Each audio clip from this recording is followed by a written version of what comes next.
I, and several of us have been watching something happening for far too long. It's not easy to watch for years and decades, carrying the weight of knowledge that feels like a burden in the face of such blatant disregard for human life. And yet, here I am, taking a breath and preparing to ask a few questions that may change the way you see the world, or perhaps just the way you see me. Those paying attention now know the truth about scandals that have come to light over the years. The thalidomide scandal, the post office scandal, the infected blood scandal, and the Windrush scandal. They are painful reminders of the injustices that lurk in the shadows of our society. I've often wondered how it is that these stories reach us only after decades of silence. Why does it take so long, on average 47.5 years, to uncover the truth? The reluctance to acknowledge the depth of this darkness often stems from a deep-seated disbelief. Who knew about these scandals? Who has been held accountable?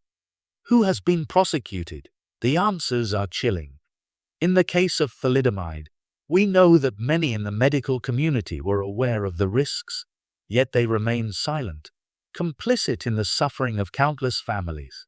And the post-office scandal, again, those at the top knew, yet chose to protect their interests over the lives of innocent people, even when some of those people started to take their own lives. With every revelation, I feel the emotional tension building within me. It's as if I'm carrying the weight of each victim's story, each injustice, each moment when silence was preferred over accountability. I think about the victims who have fought for recognition, their voices echoing in the void, met with indifference from those who should have cared. It can make your stomach churn. The burden of knowing these truths is heavy. I see the headlines that scream about how shocking these events are, but it feels hollow when we know that the systems put in place to protect us failed so miserably. Not just failed us, they seem to be designed that way. And now, finally, these awful stories have come to light.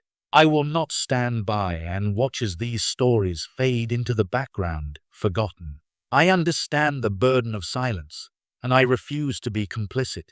I hope that by sharing this, we can begin to hold those in power accountable and ensure that history does not keep repeating itself. We must remember that justice delayed is justice denied to those who suffered. Together, perhaps we can lift the lid on these secrets that lurk in the shadows.